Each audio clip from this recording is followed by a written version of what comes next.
Bom dia, boa tarde, boa noite. Seja bem-vindo ao nosso podcast Medicina do Conhecimento. Desde 2015, o primeiro podcast sobre anestesia e medicina perioperatória.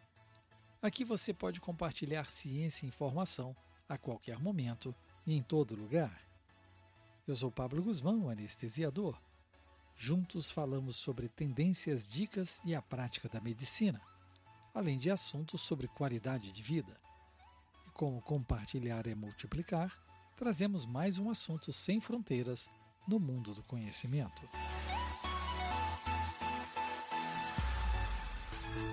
O Euroanesthesia, Congresso da Sociedade Europeia de Anestesiologia e Cuidados Intensivos, é reconhecido mundialmente como um dos congressos anuais mais importantes e influentes em anestesiologia, dor, medicina perioperatória e terapia intensiva. É verdadeiramente uma plataforma internacional excepcional para aprimorarmos o conhecimento, revisarmos técnicas inovadoras, aprendermos sobre nossas diretrizes e nos comunicarmos, colaborando e interagindo com um grande público internacional. Com o patrocínio científico da Pfizer, grandes avanços que mudam as vidas dos pacientes, Medicina do Conhecimento traz para você, caro ouvinte, principais pontos discutidos na área de dor e anestesiologia. No quarto podcast dessa série, trazemos uma análise da avaliação pré-operatória do século XXI. No simpósio organizado pela Sociedade Americana de Anestesiologia, Dr. David Heppner, professor associado de anestesia da Harvard Medical School, abordou o tema sobre a situação atual das clínicas de otimização pré-operatória nos Estados Unidos. Na visão moderna, ocorre uma interconexão entre o cuidado centrado no paciente, a necessidade de otimização dos cuidados e um modelo de cuidados contínuo. No ponto centralizado nos pacientes, os serviços são entregues de forma individualizada, focando o preparo pré-operatório às necessidades cirúrgicas, entre o intervalo do diagnóstico até a data da cirurgia. A otimização médica se concentra no fluxo de cuidado para a redução do risco e nos programas de pré-habilitação no manejo das condições da comorbidade anterior à cirurgia. E, por fim, o desenho contínuo oferece suporte e educação aos pacientes e familiares para a melhor adaptação à transição dos cuidados e entendimento mais breve possível para a adesão às metas a serem alcançadas entre o ato cirúrgico e a alta hospitalar. Os benefícios do preparo pré-operatório clínico dos pacientes cirúrgicos têm sido validados pela literatura desde o final da década de 40, passando por inclusão de tecnologia na sua gestão, aprimoramento acadêmico dentro das instituições de ensino, uso de questionários para um screening antes mesmo da admissão, estudos que analisaram a avaliação pré-operatória e seu impacto no cancelamento e duração da permanência hospitalar, além de justificativas financeiras e melhoria da eficiência intraoperatória após a implementação de programas de avaliação pré-operatório e até mesmo análise da redução de risco de óbito pós-operatório.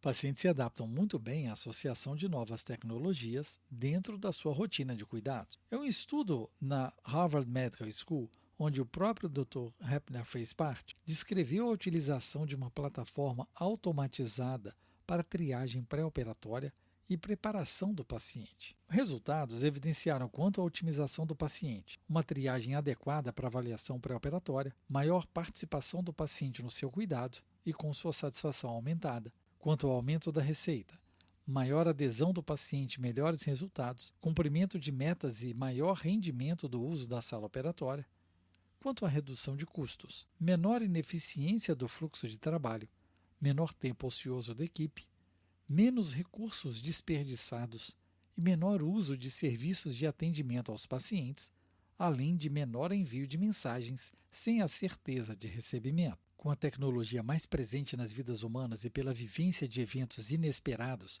como a pandemia de Covid-19, surgiu então a oportunidade de acrescentarmos novos métodos de comunicação. A teleconsulta para avaliação pré-operatória passou a representar uma porcentagem cada vez maior de consultas, pelo menos em determinados períodos de dificuldade de locomoção. É um estudo do Hospital Universitário de Aachen, na Alemanha, publicado no European Journal of Anesthesiology em dezembro de 2021, a maioria dos pacientes considerou a teleconsulta para avaliação pré-operatória tão conveniente quanto uma consulta presencial, em 98,2%, e optaria novamente pela teleconsulta, em 97,9%. 93% dos anestesiologistas consideraram que a avaliação por teleconsulta se equivaleriam à presencial.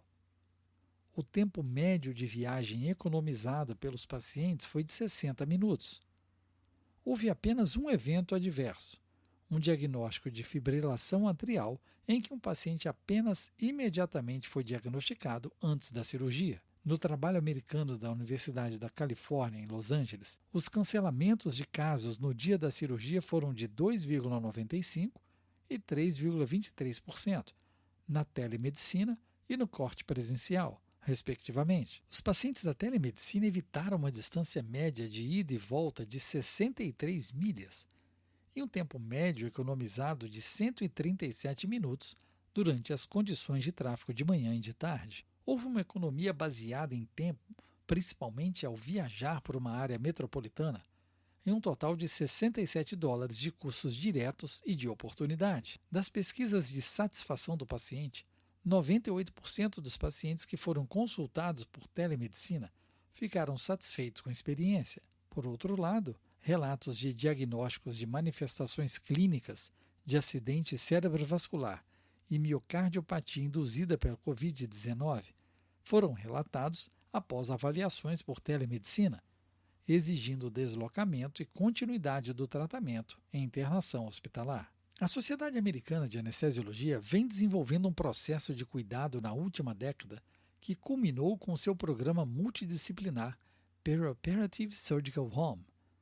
Os 3 objetivos principais prezam pela saúde, experiência do paciente e otimização de gastos. As métricas esperadas incluem eficiência operacional aprimorada, utilização de recursos reduzidos, redução no tempo de permanência e readmissão e diminuição de complicações e mortalidade, resultando em uma melhor experiência de atendimento ao paciente. Dentro desse conceito, onde podemos fazer a diferença?